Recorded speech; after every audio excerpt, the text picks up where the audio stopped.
E aí, já estudou hoje? No meu último vídeo, eu pude compartilhar com vocês a minha trajetória até a entrada na EEA. E hoje eu quero comentar um pouco sobre 3 erros que eu cometi durante a minha preparação para esse concurso. Se você gosta e não quer perder conteúdos como esse, se inscreve aqui no canal e deixa aquele like. Quando a gente decide tomar a decisão de estudar para concurso, você pode seguir por 2 caminhos. O primeiro caminho é aquele que você busca um direcionamento e aí você vai ter todo um material, um apoio e que vai te dizer por onde você deve seguir nos seus estudos. E a segunda opção é quando você resolve estudar por conta própria. No meu caso, como eu não tinha muito recurso financeiro, eu resolvi começar a estudar por conta própria e achei que isso seria suficiente para garantir minha aprovação. E assim, realmente, tem pessoas que conseguem passar sem um direcionamento. Porém, eu não tinha nenhuma experiência sobre como estudar para concurso. Então, o primeiro erro que eu quero citar na minha preparação é não fazer questão de prova antiga. Quando a gente começa a estudar para um concurso, os concursos têm uma banca. No caso, as bancas, elas têm uma maneira de cobrar determinados exercícios. Então, por mais que em um concurso como a EEA caia, por exemplo, porcentagem, pode ser uma porcentagem diferente da porcentagem cobrada na ESA, na SpaceX, na AFA e outros concursos que não sejam militares. Porque a banca, ela tem uma determinada mania de fazer uma cobrança. Então, por exemplo, as questões de estatística da EEA eram muito parecidas. Eu lembro bastante que várias provas, inclusive se você abrir qualquer prova antiga, existe muita possibilidade de cair uma questão de estatística em que vai mostrar um gráfico com colunas verticalizadas ou horizontalizadas, em que ele vai te pedir, a partir desse gráfico, a média, a moda ou a mediana. Geralmente ele quer a moda. E essa maneira de cobrar cada tipo de questão é muito importante você saber, porque você vai saber exatamente como estudar. Então, se eu não fazia muita questão de prova antiga, o que eu fazia?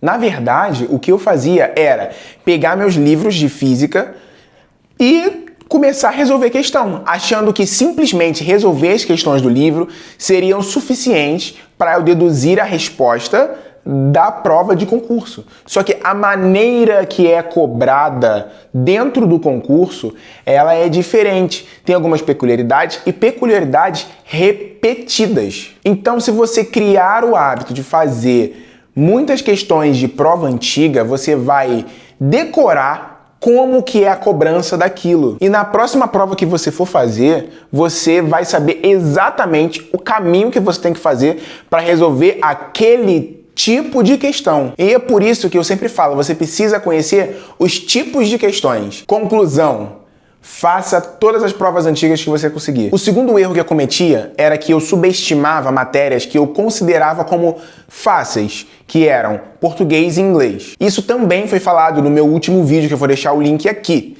E ele fala basicamente que eu passei grande parte do meu estudo tentando construir uma base em matemática e física, que era o que eu tinha mais dificuldade, achando que, como eu falo português e já tive uma aula de verbo to be, eu ia desenrolar muito tranquilo as matérias de português e inglês. Só que o que aconteceu é que depois eu não conseguia ter um bom rendimento em português e inglês, porque é cheio de regra que você precisa treinar muito.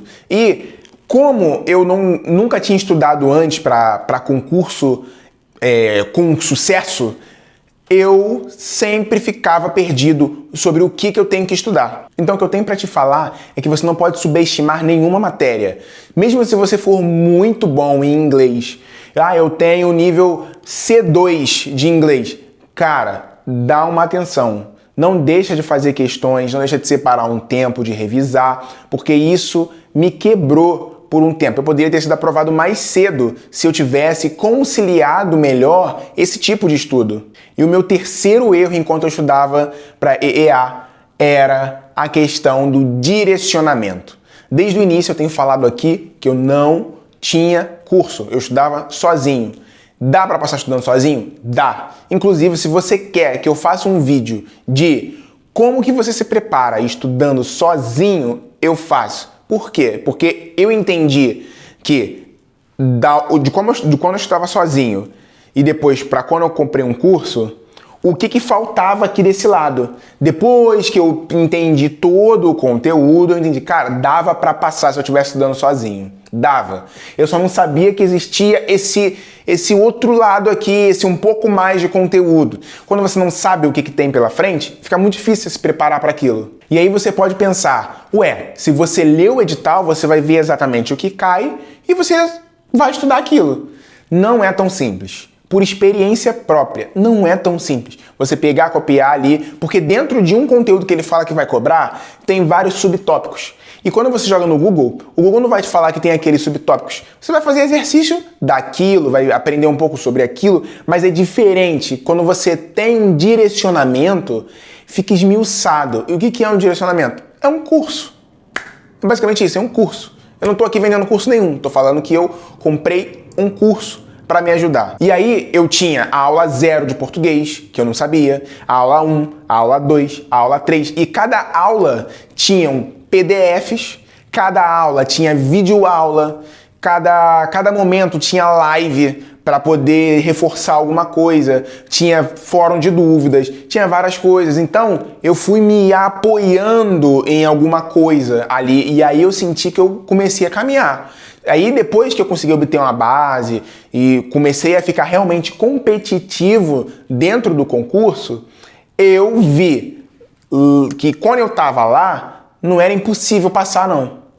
Dava para passar. É que eu não sabia o que eu sei hoje, entendeu? Mas sempre recomendo que você tenha um direcionamento. O direcionamento é fundamental. Mas eu recomendo que se você tem condições, você busque um direcionamento. Isso faz total diferença na preparação, pelo menos fez pra mim. Eu senti que me ajudou demais nisso aí. Então, recapitulando o que a gente viu hoje, não fazia questão de prova antiga, você tem que fazer questão de prova antiga. Subestimar matérias que você acha fácil, não faça isso, você vai se arrebentar. E terceira e última dica, busque um direcionamento se você tem condições. Se você não tem condições e quer saber como estudar, comenta aqui embaixo que eu trago um vídeo sobre isso. Vocês já viram que eu tô a fim de falar sobre isso, né? Basicamente é isso. Se você tem alguma dúvida, você pode deixar o comentário aqui embaixo. Não se esqueça de se inscrever no canal e deixar aquele like. Valeu!